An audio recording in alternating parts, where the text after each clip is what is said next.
Welcome to Stuck in the Middle, TTT, Tragedy to Triumph Transformation.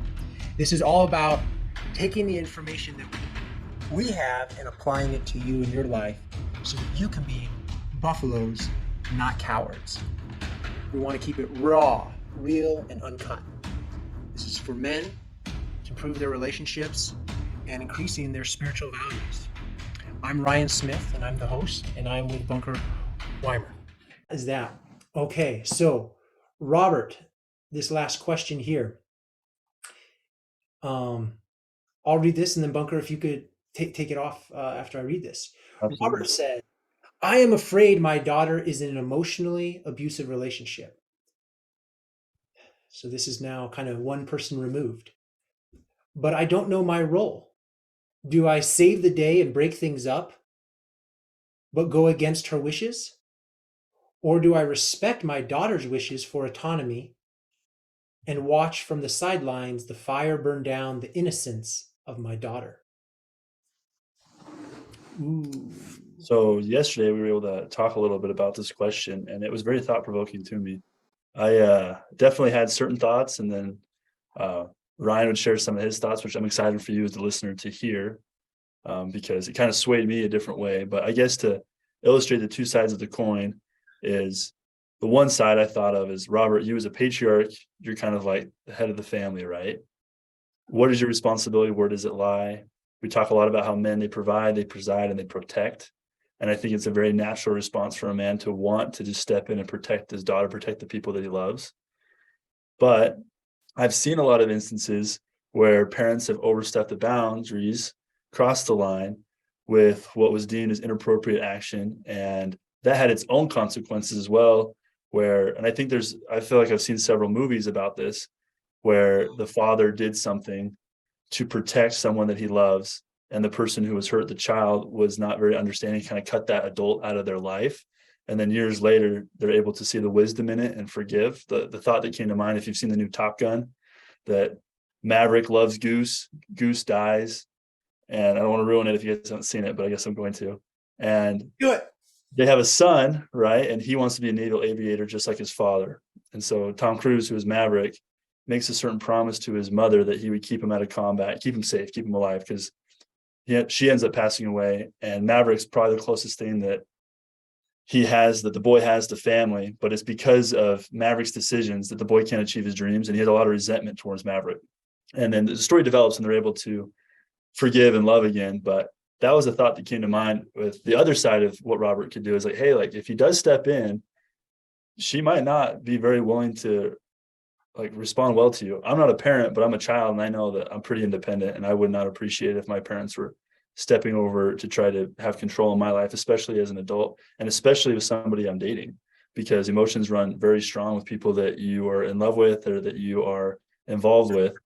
So I guess there's like the do or the don't, or what are the consequences of it? But the other side is letting them do what they want, right? Like letting the agency flow. And that's hard because you're going to have to take a step back and be observer. And maybe it'll fall apart, and you'll have to be there to kind of pick up the pieces, the aftermath, if you will. So sometimes it's kind of like the pick your poison a little bit. But like I said, when we talked about this yesterday, Ryan had some thoughts that really swayed me one way over the other. And so, Ryan, I think you should kind of take it away and share whatever you think about this. Oh, I'm honored. And that's what I think this is all about, is that we have opposing perspective to be able to make the right decision. And I think when we have more information and different tools in our tool bag, then we can, because we only know what we know. But when we can, get other people's perspective, then we might still do the decision that we originally thought, but it will be more informed. And so I want to tell an example about that. But first, I just want to say, for Robert, thank you for reaching out. And not many parents would do that. And so that's so awesome that you would even consider writing this. And the fact that you're doing this is like, there's a sense of doubt, like, is that the right thing? Which I think is a great place. So way to go as a parent. And all as we maybe get into parenting a little bit more down the relationship pipeline, um, my standard of being a good parent is, um, did you kill your kids? If you didn't kill your kids and murder them, anything above that is great parenting, uh, or is at least good parenting. And so you're a good parent if you haven't killed your kids. And so a very low bar. So anything above not murdering your kids, is gravy. And so you're doing a great job. And and so asking this really ethical question is wonderful. And maybe going back to that perspective of just I I was taught. Ooh, my voice cracked.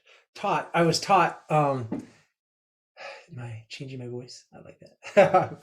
My voice is still maturing. Um, a way and how to sell, becoming a salesman.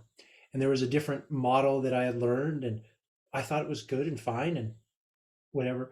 Well, I got in another mentorship program, and they taught me an alternate method to sell that was very, very different psychology, different model to close sales, which has been a new permission that I guess I've never considered myself an entrepreneur or a salesman. But with both of these different psychology on how to close a sale, I actually appreciated the first position first and more, and that's the one that I used better. But because I had an alternate, even and it was a good thing, it informed the first. And then when I did it, I used a little bit of this of the second, and but primarily used the one that I first learned. But it was more informed and it was stronger. And so by gaining different perspective, I was able to challenge my original one and then make more sense of it. And I wasn't just going through the actions of it, but I like really internalized it and knew, kind of understood the psychology. And I think by kind of getting those two, really deeply studying both of those, I think I was able to embrace my identity as a salesman. So that was a big step. So anyway, that's what kind of the pitch is, just learning perspective. And I think, um yeah, what you said, like I think our gut reaction is to, like, if someone's gonna fall off the cliff, someone you love, your child, they're riding their little training wheels off a cliff, and it's like a 3,000-foot drop, you want to stop them from harm and danger. And so you're going to run after them. And even if they still want to go and they think it's so fun, or maybe that's maybe not like the little girl on a bike, maybe it's like the 16-year-old boy that just wants to like bungee jump, off of it, and they think it's great. And anyway, like, and you're like, I'd never do that. And I think that's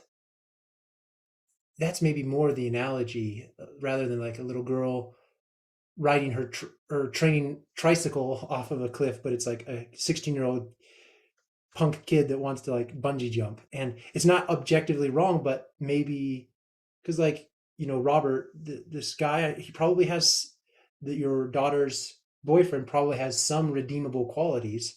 And so it's not like a obvious thing, but even if it is, I'm sure you've probably had lots of talks with your daughter, and have explained the harms if going down this path with this guy that you deem is abusive, but she still wants to stay with him. you know um it's an ethical question, and because and ultimately the question is what do you value more? Is it the safety and lack of harm, the peace uh that maybe would be created by choosing maybe a safer boyfriend for your daughter, or her agency? And basically you're choosing, you have to make a decision. Do I love peace more, or do I love my daughter's agency more? And it's not, from your perspective, Robert, as a father, it's not an easy one, but I know how God, in this same ethical dilemma, how he responded. And he, there wasn't Satan's plan was, he presented, said, hey, we'll create all this peace and everybody will come back to you. Not one soul will be lost. um, but you're going to have to give me the glory, and I'll make sure that I do it, and make me a god. And then Jesus Christ showed up and said, you know what, we're going to go with your plan, the first plan, and we're going to let them choose what they will, and we will lose some, but it will they're going to need a savior, and they're going to need to repent and exercise their agency. And ultimately God went with the first, which is Jesus Christ, and he chose agency over a false a false sense of security.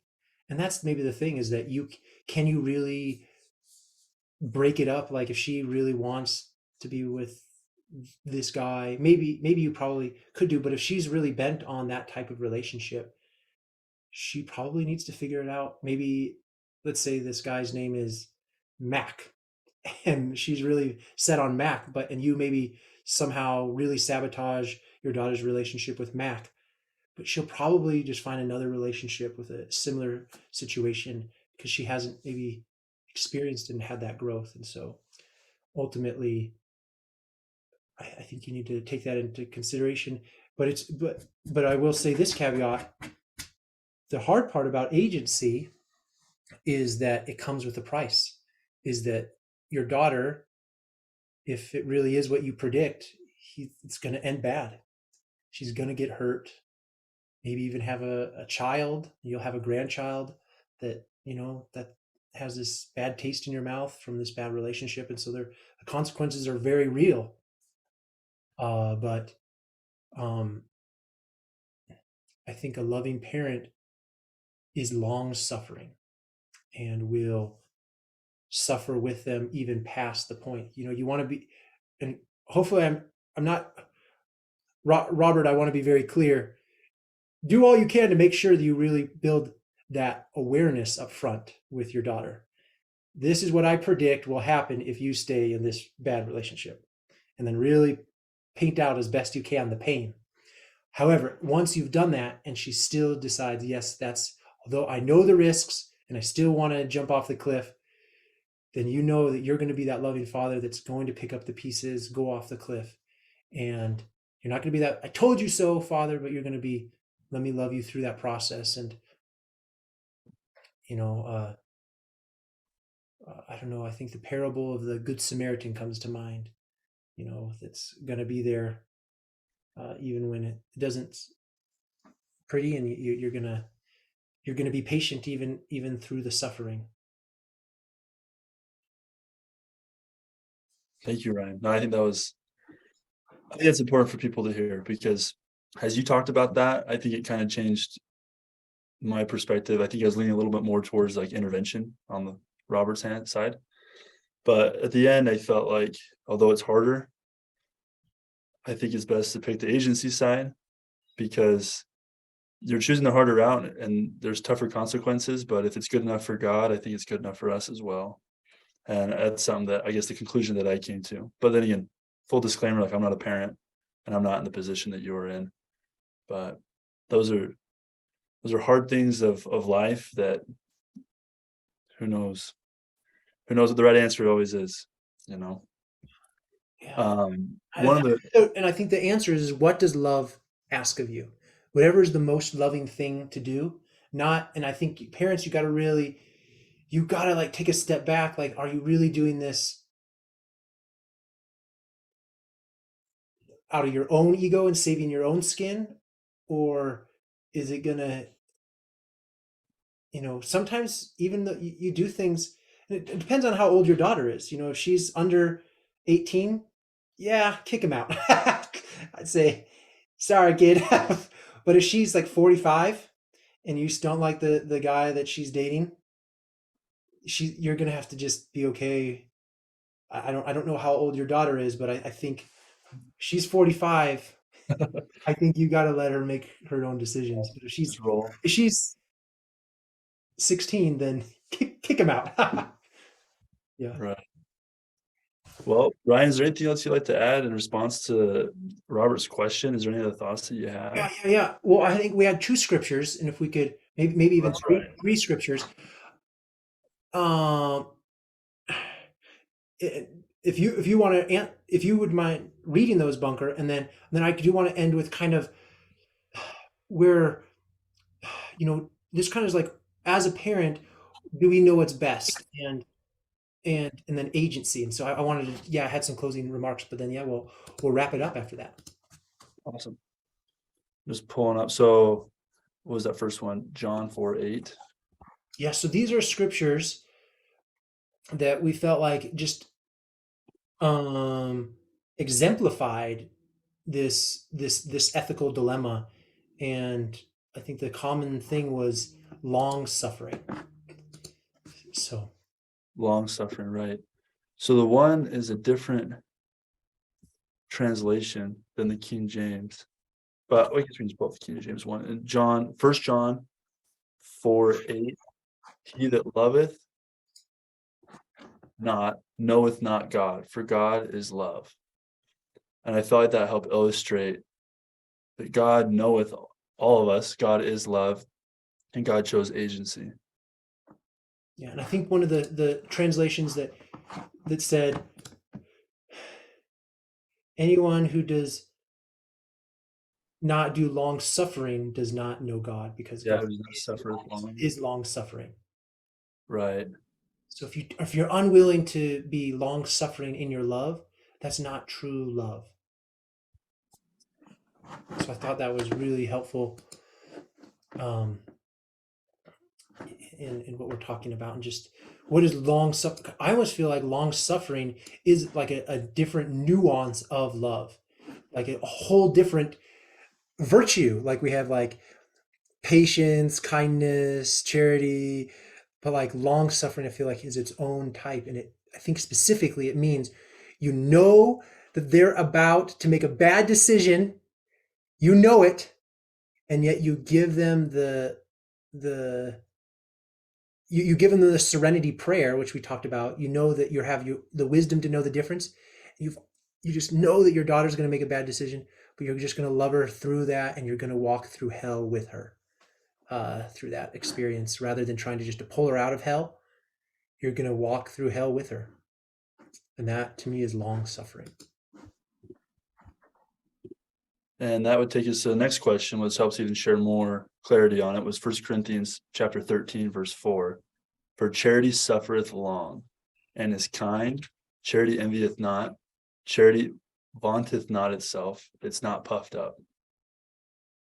Yeah. So this is part of the attributes of God, and knowing that someone's making a bad decision, but loving them through that. Whoo! That takes so much internal strength, and to be that parent that says,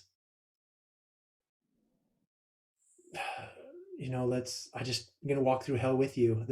They're probably gonna first try not to walk down that path, but if they can't not do that, they're gonna go visit them in jail. They're gonna go, and they're not gonna say, I told you so. I told you not to commit that crime. Or, they're just gonna cry with them and weep with them. And I think, Christ did that. What was Jesus wept, one of my favorite verses in Luke, and I believe it's in Luke, and uh, he knew that Mary and Martha, their brother Lazarus, was going to die, and he could have just saved the thing, but he knew that he was going to die and that they were going to be sad. But then he wept with them, and then after 4 days, he healed Lazarus so that he could come forth. And like it was like this very intentional time at when he healed. Maybe we'll do an exegesis on that later.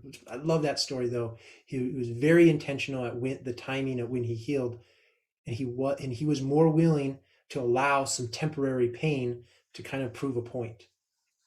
And sometimes it's not just making the fast rash decision, just trying to get peace and comfort.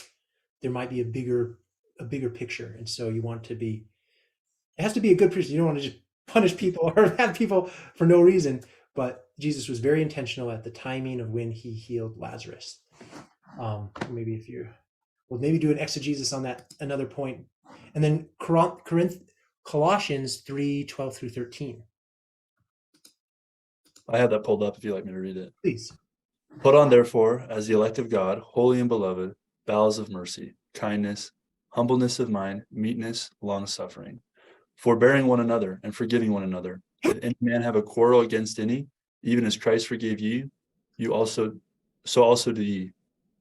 Even as Christ forgave you, so also do ye. Good. So just more on this ability to have long suffering. And I think in closing with this, and this parenting with religious values, I heard a story where there was a family, they were very devout, and I believe they were Mennonites. I'm not super familiar with Mennonite customs and religion, but one of the things is they have to wear a certain clothes. It was a covering. And the parents raised their family in the Mennonite church, and their daughter decided that her and her husband that they didn't want to be affiliated with the Mennonite church. They probably were married in the Mennonite church, but after years they decided it wasn't uh, a fit for them, and they're what they believed. I and the parents said, you cannot come to our house unless you wear these Mennonite coverings that were symbolic of the faith that was so important to, you know, the parents. And in counseling this daughter, she was in a rock and a hard place. This is kind of maybe the opposite, kind of from the daughter's position. Robert, we've been talking about your position as the parent, but giving this contrasting view might be helpful in what to do with your daughter. In this situation with the Mennonite upbringing, she decided the Mennonite church was not for her, and she didn't do that. And so she was in a hard place, rock in a hard place, where she loved her parents, yet she didn't ascribe to the Mennonite church. And so therefore there was this conflict, and so she ended up kind of conforming and wearing those things, but then when she left their house, she didn't do that. And so it was just a show for her parents. And the child was torn that the parents had to be so strong about that, because at the core of it, she realized that her parents were choosing the Mennonite faith over her, and that the Mennonite values were more important than loving and accepting her daughter where she was at. And so you have to make priorities, and this is a choice that we have to make. And I think that the counsel for this, because it was such a charged topic, is that during the holidays, the daughter and her family with the grandkids would not go over to grandpa and grandma's, her parents' house, because it was so contentious. And unless they follow the family religious values, they wouldn't be accepted. And so just being very clear that what's more important for you, parent, and really any relationship, we having this conscious awareness. We talked about, does your friend have that awareness with what she's doing to her husband? No. And I don't think we're ever really conscious. And so hopefully today you're getting more self-aware on your decisions and making the decision of what's more important to me. And for this Mennonite family, the parents, is the Mennonite customs in their house need to be followed, or are they going to love their daughter for her choices and what she does? And so I think it's really important to say what's more important to you, and this, for this parent, for me, it's a little bit sad, because I want to say you should love your daughter more than you love the religious customs, but that's a decision that we all have to make, and what really is important to you. And so I guess I just want to leave you just to be very intentional, and if you do decide to let your daughter, Robert, date this abusive or bad relationship, that you're going to love, hopefully, your daughter through the hell and the aftermath, and you're going to be there for her. And that's, I think, what Christ would do, is meet you where you're at. And